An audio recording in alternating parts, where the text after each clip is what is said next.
Madam, പലരും പറഞ്ഞൊരു കാര്യമാണ്, സോഷ്യൽ മീഡിയയിൽ പലരും ഷെയർ ചെയ്യുന്നത് കണ്ടിട്ടാണ് ഈ ചോദ്യം ചോദിക്കുന്നത്. ഈ കേരള സർക്കാർ 100 രൂപ ചെലവാക്കുന്നുണ്ട് എങ്കിൽ 52 രൂപയെ വരുമാനമുള്ളൂ, ബാക്കി 48 രൂപ കടം വാങ്ങിയാണ് ഉണ്ടാക്കുന്നത്. വാങ്ങുന്ന കടത്തിലേറെയും ശമ്പളവും പെൻഷനും അതുപോലെ തന്നെ നേരത്തെ വാങ്ങിയ കടം വീട്ടാനുമൊക്കെയാണ് ഉപയോഗപ്പെടുത്തുന്നത്.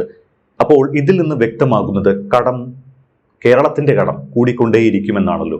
കടം ശരിക്കും വീട്ടാൻ കഴിയണമെങ്കിൽ കടം വാങ്ങുന്ന കാശ് കൊണ്ട് വരുമാനം ഉണ്ടാക്കാൻ കഴിയണ്ടേ? അതിന് കേരള സർക്കാരിന് പറ്റുമോ? താങ്കളുടെ ചോദ്യത്തിന്റെ അന്തസത്ത ഉൾക്കൊണ്ടുകൊണ്ടാണ് കേന്ദ്ര ഗവൺമെന്റ് പറയുന്നത് കിഫ്ബി വഴി എടുക്കുന്ന കടവും KSSPL വഴി എടുക്കുന്ന കടവും ബജറ്റിനകത്താണ്, ബജറ്റിന് പുറത്ത് അല്ല എന്ന്.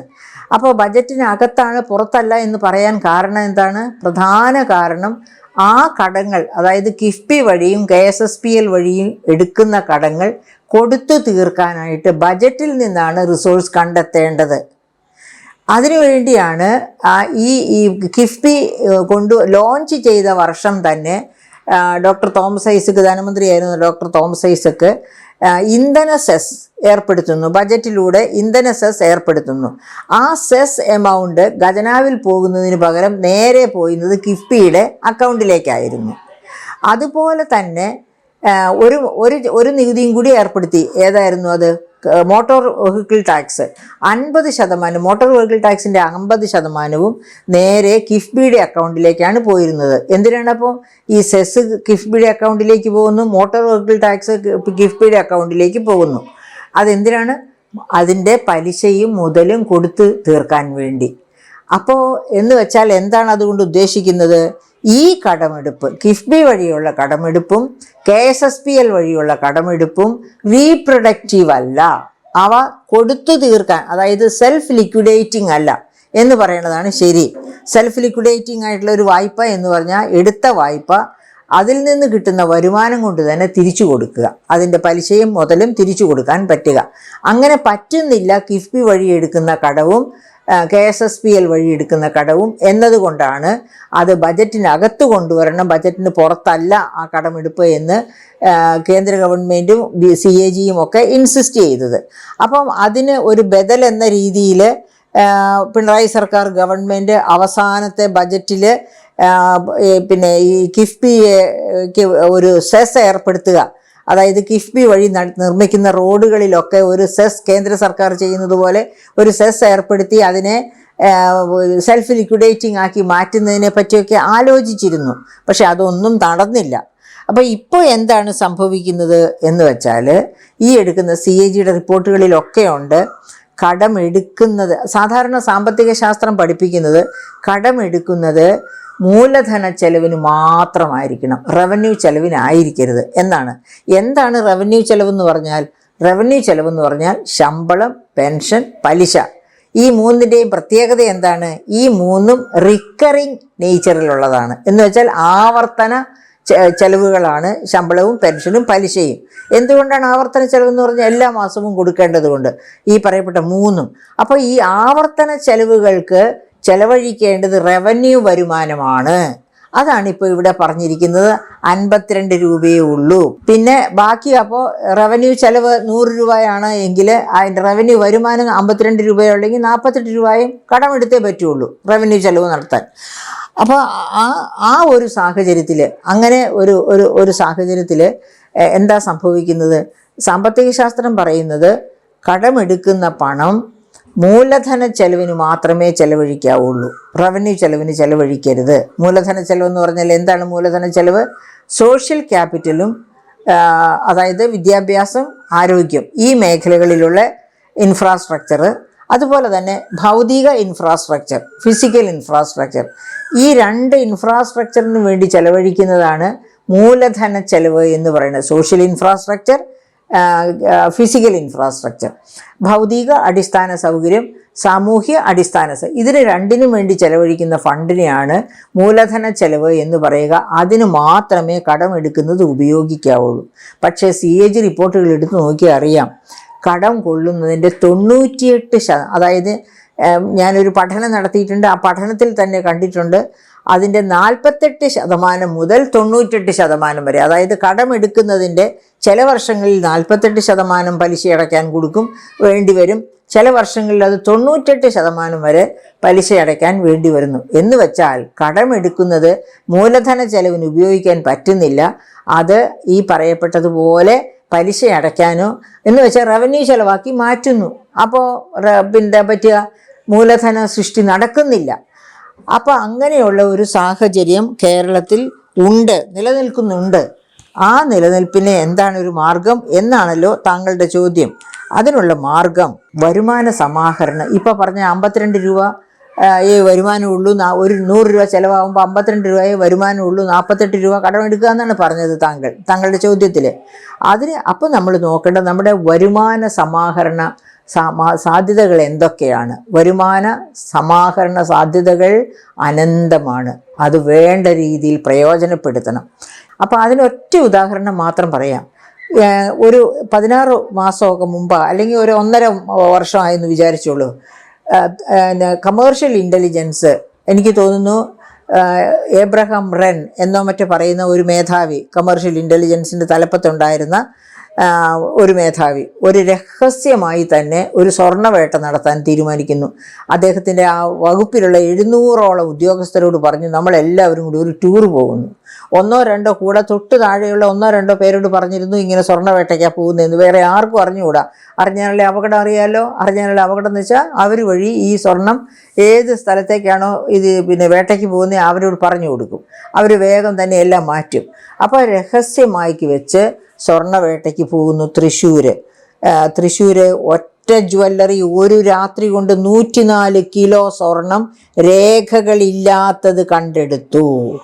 അപ്പോൾ എല്ലാ സ്വർണ്ണ വ്യാപാര സ്ഥാപനങ്ങളിലും ഇതുപോലെ ഓരോ സ്വർണ്ണവേട്ട നടത്തിയാൽ എന്തുമാത്രം സ്വർണ്ണം, ഇപ്പോൾ 104 കിലോ സ്വർണം എന്ന് പറഞ്ഞാൽ എത്ര കോടിയായെന്ന് നമുക്ക് മനസ്സിലാക്കാം അല്ലേ. പക്ഷേ ഈ സ്വർണ്ണ വിൽപ്പനയെല്ലാം, അതായത് ഇന്ത്യയിൽ വിൽക്കപ്പെടുന്ന, ഇന്ത്യയിലേക്ക് ഇറക്കുമതി ചെയ്യുന്ന, ഒഫീഷ്യലായിട്ട് ഇറക്കുമതി ചെയ്യുന്ന സ്വർണം 800 ടണ്ണിനും 1000 ടണ്ണിനും ഇടയ്ക്ക് ഏറിയും കുറഞ്ഞു ഇരിക്കും എന്നാണ് പറയുന്നത്. എന്തുമാത്രമാണെങ്കിൽ അതിൻ്റെ 20% കേരളത്തിലാണ് വിൽക്കപ്പെടുന്നതെന്നാണ് പറയുന്നത്. അങ്ങനെ കേരളത്തിൽ സ്വർണം വിൽക്കപ്പെടുന്ന, അതാണല്ലോ അക്ഷയ തൃതീയയുടെ ദിവസം സ്വർണം, അതായത് 1200 കോടിയുടെ സ്വർണം കേരളത്തിൽ വിറ്റുപോയെന്ന് ഞാൻ പറഞ്ഞില്ലേ. അതൊക്കെ കണക്കുകളാണ്, കൃത്യമായ കണക്കുകളാണ്, വ്യാപാര മേഖലയിൽ നിന്ന് കിട്ടുന്ന കണക്കുകൾ. അപ്പം അങ്ങനെ ഉള്ള ആ സ്വർണം, അങ്ങനെ വിറ്റുപോകുന്ന സ്വർണം 3% GST ഉള്ളു സ്വർണ്ണാഭരണങ്ങളിൽ. ആ സ്വർണ്ണാഭരണങ്ങളിലെ GST കൃത്യമായി കിട്ടിയിരുന്നെങ്കിൽ കുറഞ്ഞ പക്ഷം 30,000 കോടിയെങ്കിലും കേരളത്തിന് വരുമാനം ആ ഒറ്റ വഴിയിലുണ്ടാകുമായിരുന്നു. പക്ഷേ നമുക്ക് സ്വർണത്തിൽ നിന്ന് കിട്ടുന്ന 1000 കോടിക്കോ 500 കോടിക്കോ ഇടയ്ക്കുള്ള വരുമാനമാണ്. അത്ര GST നികുതി വെട്ടിയിലാണ് ആ മേഖലയിൽ മാത്രം നടക്കുന്നത്. ഇതാണ് സമസ്ത മേഖലകളുടെയും സ്ഥിതി. അതൊരു കൺസ്യൂമർ സ്റ്റേറ്റായ കേരളത്തിലെ റവന്യൂ വരുമാനം, നികുതി വരുമാനം കുറയാനുള്ള പ്രധാനപ്പെട്ട കാരണം നികുതി ചോർച്ചയാണ്, നികുതി വെട്ടീരാണ്. കർശനമായ, അതായത് അന്ന് തന്നെ ആ തോറ ദെൽ ഓറെ എന്ന് പറയുന്ന ഒരു ഫ്രഞ്ച് പ്രയോഗമാണ്. ആ സ്വർണ്ണവേട്ടയുടെ ആ ഒറ്റ രാത്രി കൊണ്ട് 104 കിലോ ഒറ്റ സ്വർണ്ണക്കടയിൽ നിന്ന് കണ്ടെത്തിയ ആ വേട്ട തുടർന്നിരുന്നു എങ്കിൽ എത്രയോ കിലോഗ്രാം സ്വർണം കണ്ടെത്തുമായിരുന്നു. പക്ഷെ അതിനുശേഷം നടന്നിട്ടില്ല. അപ്പോഴേ ആരെങ്കിലും ഈ കമേഴ്ഷ്യൽ ഇൻ്റലിജൻസിൻ്റെ തലപ്പത്തിരിക്കുന്ന ആളുടെ ചെവിക്ക് പിടിച്ചു കാണും, ഒന്നുകിൽ സ്ഥലം മാറ്റി വിട്ടോന്നും അറിഞ്ഞുകൂടാ. അപ്പോൾ തടസ്സം നേരിട്ടിട്ടുണ്ട്. അതായത് രാഷ്ട്രീയക്കാർക്കും ഒക്കെ ഇഷ്ടമാണ് ഇത്തരം അതായത് ഇത്തരം വെട്ടീരുകൾ. അങ്ങനെ വെട്ടിക്കുന്നതിൽ നിന്നാണല്ലോ അവർക്ക് പങ്ക് കിട്ടുക. അവരാണല്ലോ പരസ്പരം പുറം ചൊറിയുന്നത്. അതായത് നികുതി വെട്ടിക്കുന്നവർ എല്ലാ തരം പണിയും കഴിക്കുന്നവരാണ് രാഷ്ട്രീയക്കാരും പോലീസുകാരും ഒക്കെ ആയിട്ട് പരസ്പരം പുറം ചൊറിഞ്ഞ് പങ്കിടുന്നത്. അപ്പോൾ ആ പങ്കിടൽ രാഷ്ട്രീയം ഉള്ളിടത്തോളം കാലം ഈ വരുമാന സമാഹരണം കാര്യക്ഷമമായിരിക്കത്തില്ല. വരുമാന സമാഹരണം കാര്യക്ഷമമാണെങ്കിൽ ഈ പങ്കിടലിൽ ചങ്ങലക്കിടണം. അതിന് VD സതീശന് കഴിയുമെന്നാണ് എൻ്റെ വിശ്വാസം. അങ്ങനെയാണ് എങ്കിൽ തീർച്ചയായിട്ടും റവന്യൂ സമാഹരണം വളരെ മെച്ചപ്പെടും. അങ്ങനെ റവന്യൂ സമാഹരണം മെച്ചപ്പെട്ടാൽ കടം മേടിക്കേണ്ട റവന്യൂ ചെലവിന്. കടം മേടിക്കുന്നത് മുഴുവനും മൂലധന ചെലവിന് പോകും. അപ്പോൾ താങ്കളുടെ ചോദ്യത്തിന് അനുസൃതമായിട്ടുള്ള ബുദ്ധിമുട്ട് കേരളത്തിൽ ഉണ്ടാവില്ല. അതായത് ഇപ്പോൾ ഉള്ളത് എന്താണ്? റവന്യൂ സമാഹരണം മോശമാണ്. ഇപ്പം നമുക്കറിയാമല്ലോ, നികുതിയേതര വരുമാനത്തിൻ്റെ കാര്യം എടുത്താൽ മുട്ടിൽ മരമുറി, ഇപ്പോഴും മുട്ടിൽ മരമുറി വഴിയായിട്ട് കടത്തിയ മരങ്ങൾക്കൊന്നും ആ കേസിന് ഇതുവരെ നീതിയായിട്ടില്ല. അതുപോലെ സുഗന്ധഗിരി മരമുറി, അതുപോലെയാണ് ഇത്തരം കഥകൾ. അതായത് 2002 നമ്മുടെ നികുതിയേതര വരുമാനത്തിൻ്റെ 21% കിട്ടിയിരുന്നത് ഫോറസ്റ്റ് റവന്യൂവിൽ നിന്നായിരുന്നു. ഇപ്പോൾ എന്താ കിട്ടുന്നത്? ഇപ്പോൾ അത് 7% താഴെ. എവിടെ പോയി? അപ്പോഴാണ് ഞാൻ പറഞ്ഞു, മുട്ടിൽ മരമുറിയും മറ്റതുപോലുള്ള സുഗന്ധഗിരി മരമുറിയും അങ്ങനെ വ്യാപ്തമായ, അതായത് ഫോറസ്റ്റ് റിസോഴ്സസ് ഒക്കെ മോഷണം പോവുകയാണ്. ഫോറസ്റ്റ് ഉദ്യോഗസ്ഥരുടെയൊക്കെ അറിവോടുകൂടി തന്നെയാണ് തീർച്ചയായിട്ടും ഇതൊക്കെ പോകുന്നത്. അപ്പോൾ അവിടെയൊക്കെ ശരിയായ നിയന്ത്രണം കൊണ്ടുവന്നാൽ തീർച്ചയായിട്ടും വിഭവ സമാഹരണം നന്നാക്കാൻ പറ്റും. അതുപോലെ തന്നെ ക്വാറി മാഫിയയ്ക്ക് ചങ്ങലക്കിടണം. ക്വാറി മാഫിയ വേറൊരു സോഴ്സാണ്. ഈ ക്വാറി മാഫിയൊക്കെ ചങ്ങലക്കിട എങ്ങനെയൊക്കെയാണ് എന്നൊക്കെ ചോദിച്ചാൽ വരട്ടെ, വരുമ്പോൾ നമുക്ക് പറഞ്ഞു കൊടുക്കാം എങ്ങനെയാണ്. അതായത് ഞങ്ങൾ പബ്ലിക് എക്സ്പെൻഡിച്ചർ റിവ്യൂ കമ്മിറ്റിയിൽ ഉമ്മൻചാണ്ടി ഗവൺമെൻറ് കാലത്ത് ഇരുന്നപ്പോൾ തന്നെ ഞങ്ങളൊക്കെ നിർദ്ദേശിച്ചു കൊടുത്തിരുന്ന ഒരു മാർഗം ഉണ്ടായിരുന്നു. അതായത് ഡിജിറ്റൽ പാസ്, ക്വാറിയിങ് ചെയ്യുമ്പോൾ ഡിജിറ്റൽ പാസ്, അതായത് ഒരു പാസ് കൊണ്ട് ഒറ്റ ലോഡ് ക്വാറി മാത്രമേ ഇറക്കാവൂ. അതോടെ ആ പാസ് ലാപ്സാകും. അടുത്ത ലോഡിന് അടുത്ത പാസ്. അങ്ങനെ വരുമ്പോൾ കല്ല് വെട്ടി ഇറക്കുന്നതിന് കൃത്യമായ കണക്കുണ്ട്, സർക്കാരിൻ്റെ ഖജനാവിലേക്ക് കൃത്യമായ എമൗണ്ട് എത്തും. പക്ഷേ അപ്പോൾ ചെല്ലേണ്ടവരുടെ പോക്കറ്റിൽ കൂടെ ചെല്ലില്ല, അതുകൊണ്ട് നടപ്പിലാക്കില്ല. പക്ഷേ വി.ഡി. സതീശൻ എന്ന മുഖ്യമന്ത്രി തീർച്ചയായിട്ടും അഴിമതിക്ക് കൂടെയല്ല. അതുകൊണ്ട് തന്നെ ക്വാറി മാഫിയയ്ക്ക് അല്പം ഭയം വേണ്ട കാലമാണ് വരാൻ പോകുന്നതെന്നാണ് എൻ്റെ വിശ്വാസം. അപ്പോൾ ഇങ്ങനെ വിഭവ സമാഹരണം, നികുതി വരുമാനവും നികുതിയേതര വരുമാനവും സമാഹരിക്കുക ശക്തമായിട്ട്. അതോടൊപ്പം തന്നെ കേന്ദ്രത്തിൽ നിന്ന് കിട്ടേണ്ടത് വരുമാനം കിട്ടാതെ പോകുന്നത് എപ്പോഴും ഓഡിറ്റഡ് റിപ്പോർട്ട് കൊടുക്കാത്തത് കൊണ്ടാണ്. അവിടെ സംസ്ഥാനത്തിൻ്റെ ഭാഗത്ത് കുഴപ്പമുണ്ട്. സംസ്ഥാനം കേന്ദ്രത്തിൽ നിന്ന് കിട്ടുന്ന ഓരോ എമൗണ്ടും കൃത്യമായി ചെലവഴിച്ച് അത് ഓഡിറ്റ് ചെയ്ത് ആ ചെലവ് കണക്കുകൾ അങ്ങെത്തിക്കണം. അപ്പോഴാണ് അതിൻ്റെ അടുത്ത ഗഡു കിട്ടുക. ഇപ്പം തന്നെ നമുക്കറിയാം 1022 കോടിയോ മറ്റേ വയനാട് പുനരധിവാസത്തിന് കിട്ടിയിട്ട് അതിനകത്ത് 322 കോടിയോ മറ്റോ ആണ് സംസ്ഥാന ഗവൺമെൻറ് ചിലവാക്കിയിട്ടുള്ളത്. ബാക്കി എവിടെ പോയി? ആർക്കും അറിഞ്ഞുകൂടാ. അപ്പോൾ ഇതുപോലെ അല്ല വേണ്ടത്. അതായത് മുഴുവൻ തുകയും കൂടെ ചിലവാക്കി ആ ഓഡിറ്റഡ് റിപ്പോർട്ട് ചെല്ലുമ്പോഴാണ് അടുത്ത ഗഡു ഗവൺമെൻറ് ഓഫർ ചെയ്തിരിക്കുന്നത് കേന്ദ്ര ഗവൺമെൻറ് തരിക. അപ്പോൾ അക്കാര്യത്തിലൊക്കെ കാര്യക്ഷമത കാണിക്കുകയും കണിശം കാണിക്കുകയും ചെയ്താൽ തീർച്ചയായിട്ടും കേന്ദ്രത്തിൽ നിന്നുള്ള അവഗണന എന്നുള്ള പരാതി ഒരു പരിധിവരെ ഉപേക്ഷിക്കാൻ പറ്റും. അത് ഓവർകം ചെയ്യാൻ ശ്രീ വി.ഡി. സതീശന് കഴിയുമെന്ന് തന്നെയാണ് എൻ്റെ വിശ്വാസം. ഇനി അദ്ദേഹത്തിൻ്റെ മന്ത്രിമാരായി ആരൊക്കെ വരുന്നു, ആരുടെ കയ്യിലൊക്കെയാണ് ഒരേ വകുപ്പുകൾ എന്നതിനെയൊക്കെ ആശ്രയിച്ചിരിക്കും. പക്ഷേ ശക്തനായൊരു മുഖ്യമന്ത്രി ഉണ്ടെങ്കിൽ തീർച്ചയായും എല്ലാ വകുപ്പുകളും ശക്തിയാകും എന്നുള്ളതിന് യാതൊരു സംശയവുമില്ല. മാഡം, ഇവിടെ ഈ പ്രകടന പത്രികയിൽ പ്രഖ്യാപിച്ച KSRTCയിൽ സ്ത്രീകൾക്ക് സൗജന്യ യാത്ര, 25 ലക്ഷം രൂപയുടെ ഉമ്മൻചാണ്ടി ആരോഗ്യ ഇൻഷുറൻസ്, ക്ഷേമ പെൻഷനുകൾ 3000 രൂപയാക്കുക, കോളേജ് വിദ്യാർത്ഥിനികൾക്ക് മാസം തോറും 1000 രൂപ, യുവജനങ്ങൾക്ക് വ്യാപാര സംരംഭങ്ങൾക്ക് 5 ലക്ഷം രൂപയുടെ വായ്പ, ആശാപ്രവർത്തകരുടെ വേതനം കൂട്ടുന്നത്, അങ്ങനെ ഒരുപാട് ആവശ്യങ്ങൾ പരിഗണിക്കേണ്ടതുണ്ട്. ഇതൊക്കെ വാഗ്ദാനങ്ങൾ നൽകിയതാണ്. ഇതൊക്കെ നടപ്പിലാക്കാനുള്ള പണം എവിടെ നിന്നാണ്? ശരിക്ക് വളരെ ബുദ്ധിമുട്ടേറിയ ഒരു സാഹചര്യത്തിലൂടെയാണ് നമ്മുടെ സംസ്ഥാനം കടന്നുപോയിക്കൊണ്ടിരിക്കുന്നത്. ധനപ്രതിസന്ധിയുടെ രൂക്ഷതയിലൂടെ. അങ്ങനെ രൂക്ഷമായ ധനപ്രതിസന്ധിയിലൂടെ കടന്നു പോകുമ്പോൾ ഒരു ഗവൺമെൻറ് കുറേ വാഗ്ദാനങ്ങൾ പറഞ്ഞിട്ടുണ്ടെന്നുള്ളത് ശരിയാണ്. പക്ഷേ വന്ന് ഭരണം ഏറ്റെടുത്ത ഉടനടി അത് എല്ലാം നടപ്പിലാക്കാൻ പറ്റണം എന്നില്ല. കാരണം ആദ്യം തന്നെ ഖജനാവിലേക്ക് വരുമാനം വരണം.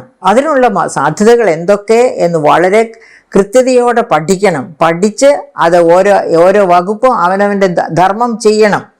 ഇപ്പോൾ റവന്യൂ വകുപ്പിന് കാണും, ധനവകുപ്പിന് കാണും, എല്ലാ വകുപ്പുകൾക്കും അത് അവരുടേതായ ഉത്തരവാദിത്തമുണ്ട്. അങ്ങനെ വകുപ്പുകൾ അവരവരുടെ ഉത്തരവാദിത്വം നിറവേറ്റിക്കൊണ്ട് ഖജനാവിലേക്ക് വരേണ്ട തുക വന്ന്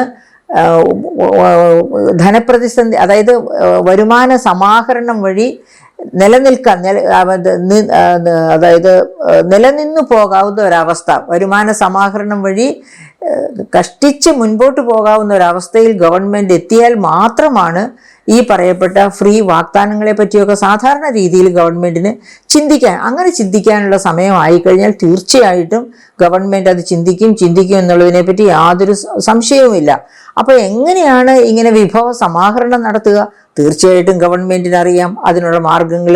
നികുതി വരുമാനത്തിലെ ചോർച്ച അടച്ചുകൊണ്ട് എങ്ങനെ നികുതി വരുമാനം വർദ്ധിപ്പിക്കാം, നികുതിയേതര വരുമാനത്തിലെ ചോർച്ച അടച്ചുകൊണ്ട് എങ്ങനെ നികുതിയേതര വരുമാനം വർദ്ധിപ്പിക്കാം, അതുപോലെ തന്നെ കേന്ദ്രത്തിൽ നിന്ന് ചോദിച്ചു വാങ്ങേണ്ടത് എങ്ങനെ ചോദിച്ചു വാങ്ങാം, അതായത് പിന്നെ അതുപോലെ അങ്ങനെ ഏതൊക്കെ സോഴ്സിലൂടെയാണോ ഫണ്ട് കണ്ടെത്തേണ്ടത് ആ സോഴ്സിലൂടെയൊക്കെ ഫണ്ട് കണ്ടെത്തി തങ്ങൾ പ്രഖ്യാപിച്ച തങ്ങളുടെ പ്രയോറിറ്റി അനുസരിച്ചുള്ള വാഗ്ദാനങ്ങളൊക്കെ എങ്ങനെ നിർവഹിക്കാം. അതുപോലെ തന്നെ പ്രയോറിറ്റി അനുസരിച്ച് പറഞ്ഞ വാഗ്ദാനങ്ങൾ മാത്രം ചെയ്താൽ പോരല്ലോ, മറ്റു കാര്യങ്ങൾ സാധാരണ എന്താണ് പറയുക, മറ്റെല്ലാ റുട്ടീൻ ഡ്യൂട്ടികൾ, ഗവൺമെൻറ്റിൻ്റെ കൃത്യനിർവഹണം, ആ കൃത്യനിർവഹണം വളരെ കൃത്യമായിട്ട് നടക്കണം. അങ്ങനെ നടക്കണമെന്നുണ്ടെങ്കിൽ അതിന് ഖജനാവിലേക്ക് പണം എത്തണം.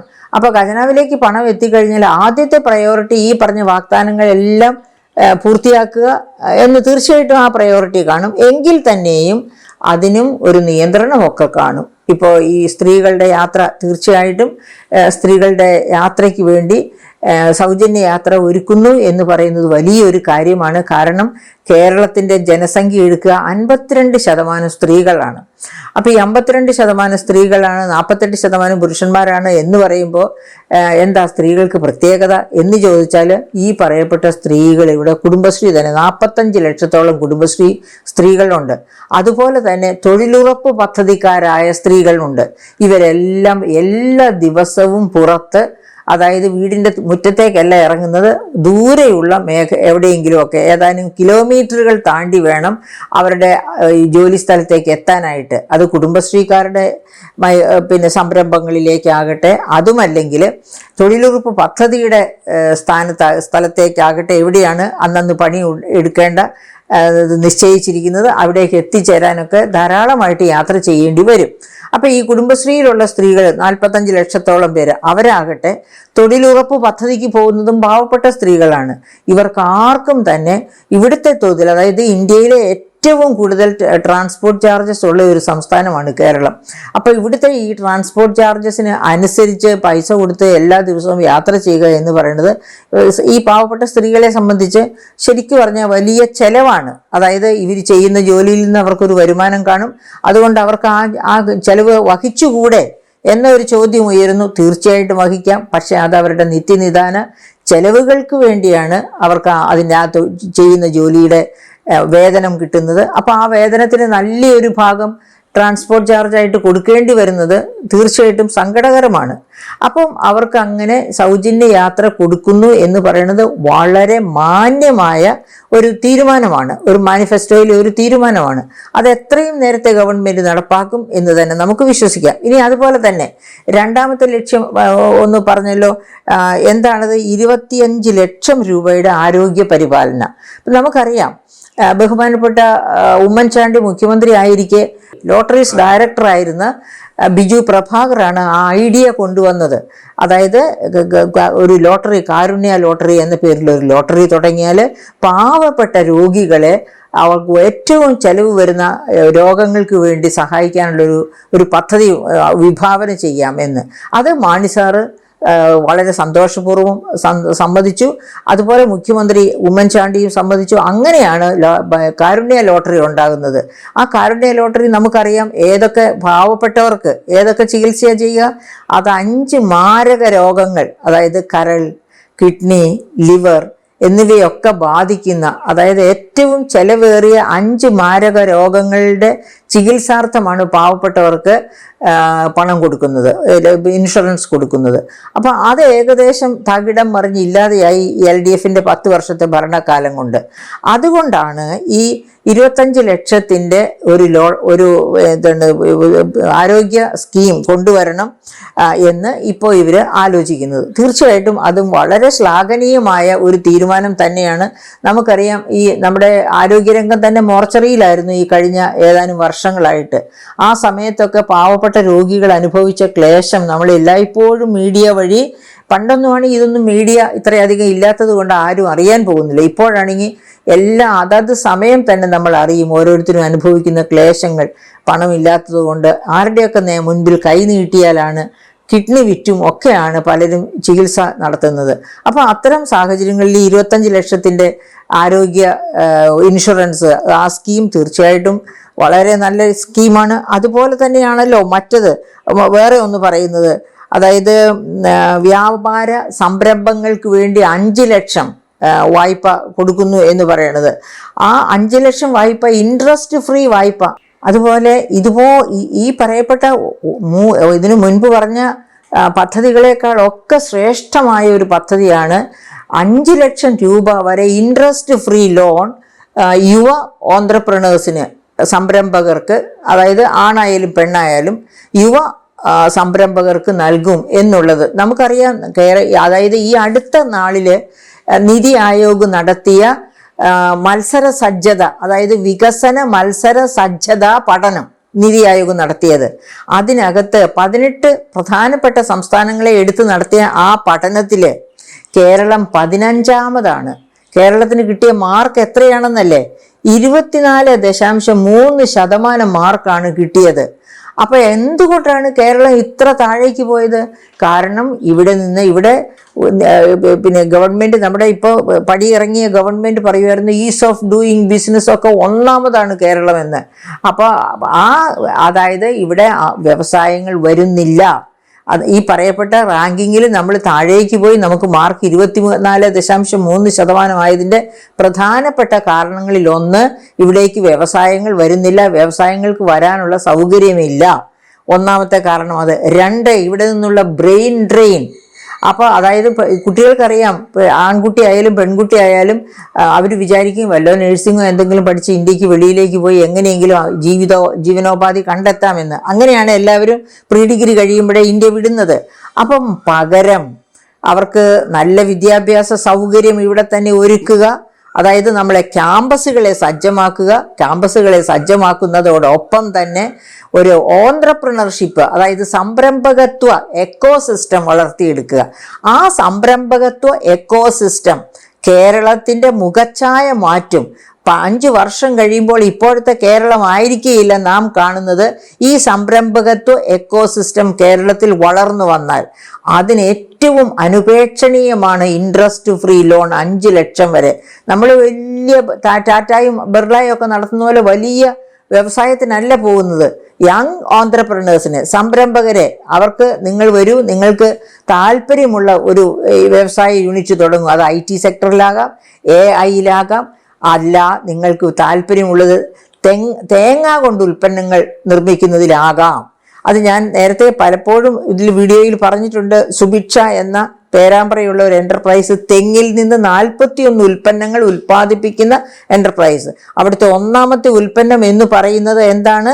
Virgin coconut oil. Virgin coconut oil എന്ന് പറയുന്നത് അൾഷിമേഴ്സ് തടയുമെന്നാണ് കണ്ടുപിടിച്ചിരിക്കുന്നത്. അതിന് പേറ്റന്റും എടുത്തതാണ്, അൾഷിമേഴ്സ് തടയും എന്നുള്ളതിന്. അപ്പോൾ അങ്ങനെ 41ാമത്തെ ഉൽപ്പന്നം ചൂലാണെന്ന് ഓർക്കണം. ചൂലാണല്ലോ AIPയുടെ ആയുധം, പിന്നെ അവരുടെ ചിഹ്നം. അപ്പോൾ അങ്ങനെയുള്ള 41 ഉൽപ്പന്നങ്ങൾ ഉൽപ്പാദിപ്പിക്കുന്ന എൻ്റർപ്രൈസ്, അത് കുടുംബശ്രീക്കാരുടെ ആണ് കേട്ടോ. 7000 കുടുംബശ്രീകൾ ചേർന്നാണ് അങ്ങനെ ഒരു സംരംഭം തുടങ്ങിയിരിക്കുന്നത്. IIM കാലിക്കറ്റാണ് അവരെ ആ സംരംഭകത്വത്തിലേക്ക് നയിച്ച് അവർക്ക് വേണ്ട ഉപദേശം കൊടുക്കുന്നത്. ഇതൊക്കെ ഞാനിപ്പോൾ പറയുന്നത് എന്തിനാണെന്ന് വെച്ചാൽ നമ്മുടെ സർക്കാർ സർവീസിലേക്ക്, നമ്മുടെ സർക്കാരിൽ മന്ത്രിമാരായി വരുന്നവർ ഇതൊക്കെ കേട്ട് ഈ സംരംഭകത്വ എക്കോസിസ്റ്റം ക്യാമ്പസിൽ മന്ത്രി P. രാജീവ് എപ്പോഴും പറയുമായിരുന്നു എല്ലാ ക്യാമ്പസുകളിലും സംരംഭക എക്കോസിസ്റ്റം കൊണ്ടുവരണമെന്ന്. പക്ഷെ അദ്ദേഹത്തിന് ഒന്നും ചെയ്യാൻ പറ്റിയില്ലെന്നുള്ളതാണ് സങ്കടം. അപ്പോൾ ആ ഒരു രീതി, അതായത് ക്യാമ്പസുകളൊന്നും ഇതിന് സജ്ജരല്ല. ക്യാമ്പസുകളിൽ ഇരിക്കുന്ന അധ്യാപകരൊക്കെ എന്ന് പറഞ്ഞാൽ അവർക്ക് എന്താ ഈ വെർജിൻ കോക്കനട്ട് ഓയിൽ, അല്ലെങ്കിൽ അവർക്ക് ഈ ചുക്ക് കൊണ്ട് എന്ത് ചുക്കാ ചെയ്യാൻ പറ്റുക, അതായത് കോവിഡ് കാലത്തെ കാര്യം കേട്ടിട്ടുണ്ടോ? കോവിഡ് കാലത്തെ ഇന്ത്യയിൽ നിന്ന് ചെല്ലുന്ന ചുക്കും ചുക്കുപൊടിയും കാത്തിരുന്നു ലോകരാജ്യങ്ങളിലെ എല്ലാ, അതായത് വികസിത രാജ്യങ്ങളിലെ പൗരന്മാർ. കാരണം അത് ഒത്തിരി പ്രതിരോധ ശേഷി വരുത്തുന്നതാണ്. അതുപോലെ നമ്മുടെ മഞ്ഞൾപ്പൊടി ഇങ്ങനെയുള്ള അപ്പോൾ ഞാൻ പറഞ്ഞു വരുന്നത് എന്താണെന്ന് വെച്ചാൽ, കേരളത്തിൻ്റെ ഡൈവേഴ്സിഫൈഡ് ക്രോപ്പിംഗ് പാറ്റേൺ, ഈ ഡൈവേഴ്സിഫൈഡ് ക്രോപ്പിംഗ് പാറ്റേൺ വേണ്ട രീതിയിൽ പ്രയോജനപ്പെടുത്തിയാൽ നമുക്ക് ലോക വിപണി പിടിച്ചെടുക്കാവുന്ന തരത്തിലുള്ള സംരംഭങ്ങൾ, അതല്ലേ കുടുംബശ്രീ ചെയ്തുകൊണ്ടിരിക്കുന്നത്. ആ കുടുംബശ്രീയിൽ നിന്ന് പഠിച്ചാൽ മതി നമ്മുടെ യുവ സംരംഭകർ. എന്നിട്ട് ഈ 5 ലക്ഷം രൂപയുടെ വായ്പയും എടുത്ത് സ്വന്തം ബിസിനസ് തുടങ്ങുക. അവരിൽ എത്രയോ പേർ ഈ വരും കാലങ്ങളിലെ ടാറ്റായോ ബിർളയോ അദാനിയോ ഒക്കെ ആയി വളരില്ലെന്ന് ആര് കണ്ടു? അങ്ങനെ വളരെ ഉറപ്പായിട്ടും വളരും. പക്ഷെ അതിനുള്ള ഒരു എക്കോ സിസ്റ്റം കേരളത്തിൽ ഒരുക്കി കൊടുക്കണം. ആ എക്കോ സിസ്റ്റം ഒരുക്കി കൊടുക്കാമെന്ന് UDF ഒരു വാഗ്ദാനം ചെയ്തിട്ടുണ്ടെങ്കിൽ UDF അത് ഉറപ്പായിട്ടും നടപ്പാക്കും. അതിൻ്റെ പ്രയോജനം ഈ ബ്രെയിൻ ഡ്രെയിൻ കുറയും. ഇപ്പോൾ ഈ എടുക്കുന്ന വിസകളുടെ കണക്ക് നോക്കിയാൽ കേരളത്തിൽ നിന്ന് 33% വിസയും ഇന്ത്യയിൽ നിന്ന് ആകെ എടുക്കുന്ന വിസയുടെ 33% കേരളത്തിൽ നിന്നാണെന്നുള്ള ഒരു കണക്കുണ്ടായിരുന്നു കഴിഞ്ഞ വർഷം. ഇപ്പോൾ എത്രയാണെന്ന് ഞാൻ ഈ ലേറ്റസ്റ്റ് നോക്കിയിട്ടില്ല. അപ്പോൾ അതൊക്കെ വെച്ച് നമുക്ക് ഈ പറയപ്പെട്ട പ്രഖ്യാപനങ്ങൾ ഒന്നും വെറുതെ ആയി പോവുകയില്ല.